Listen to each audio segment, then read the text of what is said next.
नमस्कार, love infinite channel में आप सभी का बहुत बहुत स्वागत है। लाइक, शेयर एंड सब्सक्राइब करने के लिए बहुत बहुत धन्यवाद है।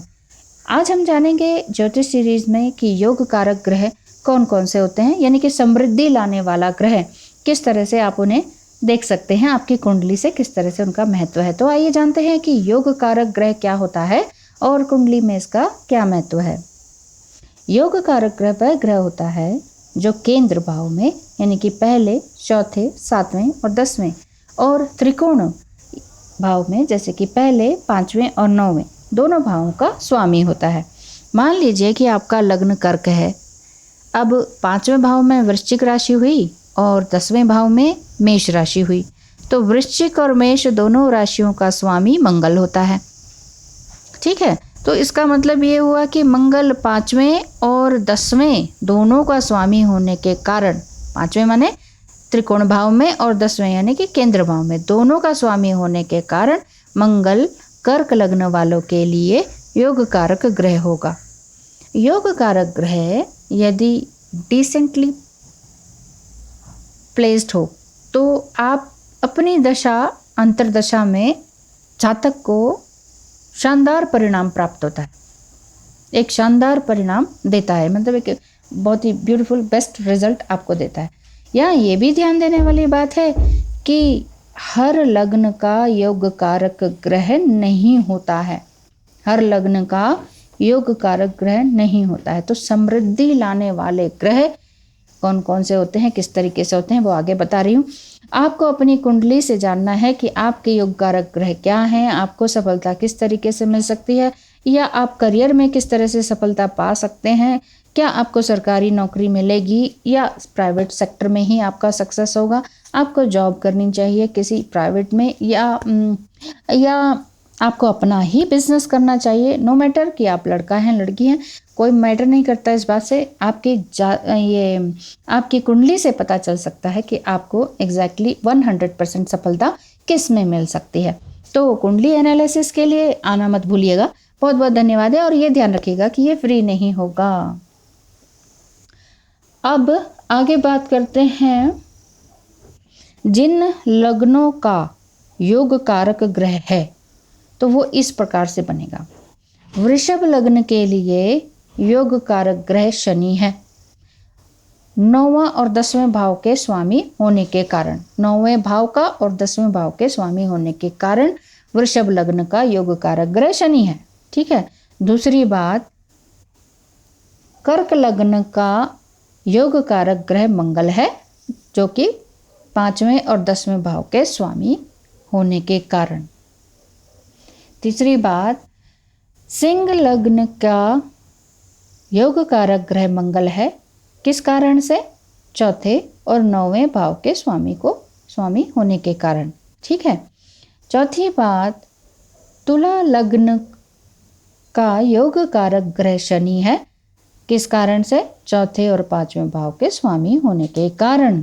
ठीक है, पांचवी बात ये बताती हूँ कि कुंभ लग्न के लिए शुक्र योग कारक ग्रह है, किस वजह से, क्या कारण से, चौथे और 9वें भाव के स्वामी होने के कारण से लग्न जो कुंभ है उसका योग कारक ग्रह शुक्र बनेगा।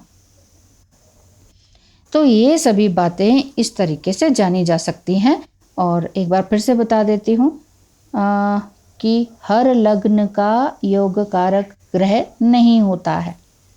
ठीक है, यदि आप कुंडली देख रहे हैं, अपना थोड़ा बहुत भी जानकारी मिल रही है, तो ये आपके लिए बहुत फ्रूटफुल हो सकता है। धीरे धीरे आप जानकारी भी बढ़ाते जाइए, और अगर जल्दी ही रिजल्ट चाहिए, बहुत कुछ जानना चाहते हैं अपनी लाइफ में, इस साल क्या होने वाला है, इस साल के एंड में क्या होने वाला है, अगले साल क्या हो सकता है, आपका करियर क्या चूज करना चाहिए, अगर फॉरेन सेटलमेंट की बात हो रही है या फॉरेन से कोई बिजनेस का आपको ऑफर आ रहा, वहाँ जाना चाहिए कि नहीं, या जाया जाएगा कि नहीं, कब जाया जा सकता है, क्या पॉसिबिलिटी है, और या फिर भारत में रहकर ही आपको काम करना चाहिए।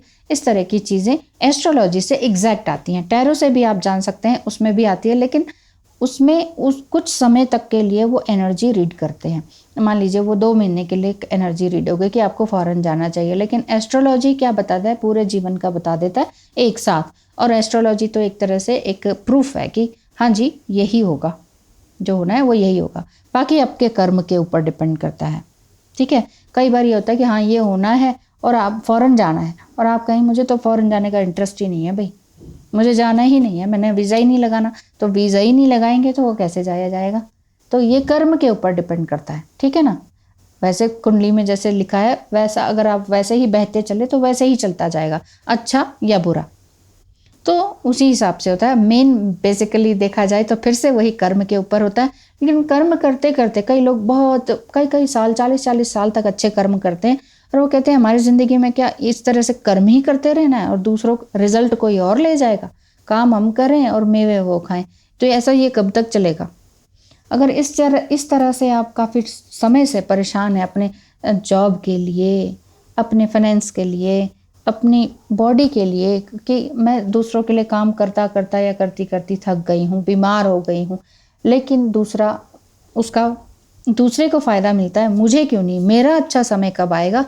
अगर ये सब जानना है तो आप कुंडली दिखाने के लिए मोस्ट इनवाइटेड हैं। अब इन लग्न वाले जातकों को योग कारक ग्रह की दशा अंतरदशा में संबंधित भाव के कार्यों में जबरदस्त सफलता मिलती है। जो भी मैंने ये अभी बताए हैं, वृषभ, कर्क, सिंह, तुला, कुंभ लग्न के योग कारक ग्रहों के बारे में जो बताया है, इसमें जबरदस्त सफलता मिलती है। ठीक है, जैसे सिंह लग्न वाले जातक के लिए मंगल योग कारक ग्रह बताया था ना, तो मंगल की दशा और अंतरदशा में जातक को शिक्षा और करियर में अपार सफलता मिलेगी। तो यही जब आपके सवाल होते हैं, इसीलिए इतने सब चीज़ों को देखा जाता है कि कौन सा लग्न है, क्या योग कारक ग्रह है, क्या स्वामी है, भाव स्वामी, क्या दशा है, क्या अंतरदशा है, और डीप का आपका क्वेश्चन है तो प्रत्यंतर दशा और सूक्ष्म दशा तक भी देखी जाती है, उससे भी आगे होता है। तो सवाल के ऊपर डिपेंड करता है कि आपका सवाल कितना गहरा है, कितना कंफ्यूजिंग है और क्या आप एग्जैक्टली जानना चाहते हैं। ठीक है, इसी तरह से यदि राहु योग कारक ग्रह के साथ युति बनाए तो अपनी दशा अंतरदशा में आपको उच्च पद मिलेगा, उत्साह रहेगा, सरकार से भी अच्छा संबंध, यानी कि गवर्नमेंट की तरफ से कुछ ना कुछ अच्छा आपको मिलता रहेगा। पत्नी और बच्चों से खुशी, पत्नी या फिर आपके स्पाउस से खुशी और बच्चों से भी बहुत खुशी मिलेगी।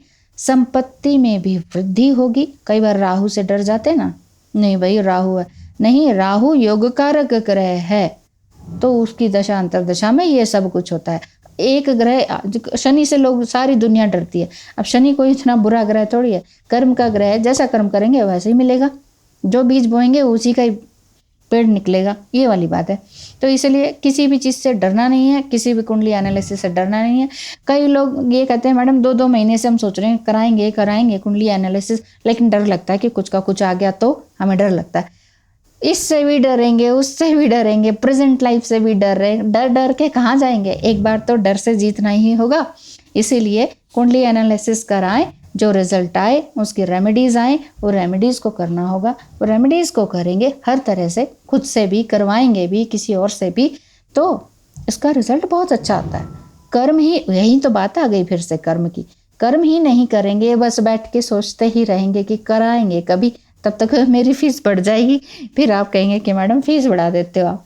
ठीक है, चलिए आगे बात करती हूँ, इसी को ही मैं दोबारा से बोल देती हूँ। इसी तरह से यदि राहु योग कारक ग्रहों के साथ युति बनाए तो अपनी दशा अंतरदशा में उच्च पद, उत्साह, सरकार से अच्छा संबंध, पत्नी और बच्चों से खुशी, संपत्ति में वृद्धि, इस तरह के अच्छे शुभ फल देना शुरू कर देता है।